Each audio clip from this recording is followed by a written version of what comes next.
You say, hey, Doug Yearley, Executive Chairman, congratulations on a stellar career and this quarter, and for explaining to people how home building is a secular growth business if you get it right. Well, okay. You are correct. I'm so thrilled you're here. You've really made it to, I think you just changed the whole way we think about your business, and congratulations. Thank you very much. We had a good quarter in a tougher market. We're very happy to be focused on the luxury end of the market. You know, our average house is $1 million. That distinguishes us in the market, and our buyers are more affluent. They have equity in their existing home. They've done well in the stock market. They have some job security and wage growth, and they're still moving. And we're enjoying that. So terrific, because we've had a market where many people have complained. We have interest rates high, and that's not at the fulcrum of your business, is it? No, our buyers are not focused on monthly payment. We don't have to buy the mortgage rate down to a lower rate to get the buyer to qualify for the home.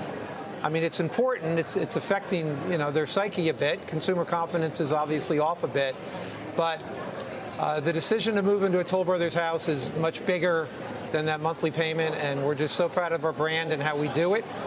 We have a great niche. The business is running really, really well. In what I see, you know, is, of course, we all know, a bit of a difficult market. We're keeping our margins up. We're not having to. Our incentives have been flat for basically a year now. And so look out when this market turns, which it will, because we are really well positioned. What gives you the confidence it's going to turn, Doug? I've been doing this, David, for 36 years, and we run through cycles. Every cycle has a different reason for beginning, and the passage of time always brings these cycles back around. There are 4 to 6 million too few homes in this country. The demographics are there for the oldest millennials, 44. So they've bought their first house, and now they're thinking about that move-up house. The wealth in this country is being generated, and you know, the deeper and longer we're into it, the sooner and the bigger we come out of it. And I'm not predicting that's going to happen anytime immediate, but it's coming, and when it does, we are really, really well positioned. We did get some starts today, which were better than we thought they were going to be, but still the lowest since, I think, December. And then completions are down on an annualized rate in March, at least, from a year ago. Is it too late for the spring? It's too late for the spring. Yeah. We're mid-May. You know, the spring selling season runs from early January to right about now. The resale market picks up now. And it's all based on people want to move into their home in August before the school year starts, even if they're not changing school districts. They just want to get that move out of the way. So unless you're buying a finished spec home right now from a builder that you can get into by August, yeah, the biggest part of the spring season is behind us. But we've had cycles where, you know, the season has continued. I mean, through the COVID years, you could throw out the whole cycle. Absolutely. It was just year-round. But, you know, we're heading into a bit of the softer time of the year. But that's typical. And year over year, even the last couple of weeks, you know, we're modestly up in deposits from a year ago.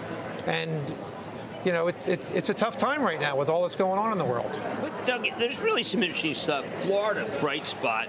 But how about this? You talk about Boise still good, Vegas still good, but what do these have in common? San Antonio, Seattle, Portland, San Francisco, and Atlanta. Atlanta and San Antonio are not doing strong. I thought that those markets were terrific. They had been, particularly Atlanta. I think there's a little bit of oversupply as the market has softened. We talked about no inventory because the lock-in effect of people in low mortgage rates that didn't want to move. Well, that was a few years ago, and there's still some lock-in effect, but there's a lot of mortgages now that are over 5-6% because it's been a couple of years we've been in that area, and I think inventories have built a little bit. We do sell a lot of homes in Atlanta to Indian and Chinese buyers in the tech field, in the pharmaceutical field. These are high wage earners, and I think they're a little bit concerned right now about the impact of AI, and they may also be a little bit concerned about whether that 20-year green card they had is going to continue to be okay. So while they still have jobs, I think right now they're a little cautious in thinking about moving up into a new home. That's right. Now, one place they're not cautious, apparently, is if you buy a house near Walmart. Just bought a great builder in Northwest Arkansas. We love Bentonville and Fayetteville, Arkansas. It is, of course, the home of Walmart. And as I understand it, if you do anything for Walmart, you sell Coca-Cola, you're Goldman Sachs providing investment banking services, they would like you to have an office there. And so everywhere you go around Fayetteville and all the suburban office parks, it's a who's who of Fortune 500 companies that are serving Walmart. It is a vibrant, exciting, deep market, and we bought the local luxury home builder. So we fit right in. We're excited by it. Buffington. I remember having been there many times 20 years ago. Things have changed a great deal in the Bentonville area since then, without a doubt. Obviously, also a great museum there, by the way. Oh, my gosh. Walton's, yeah. And there's a medical school now that Alice Walton founded, and I think it's free tuition for the first few years.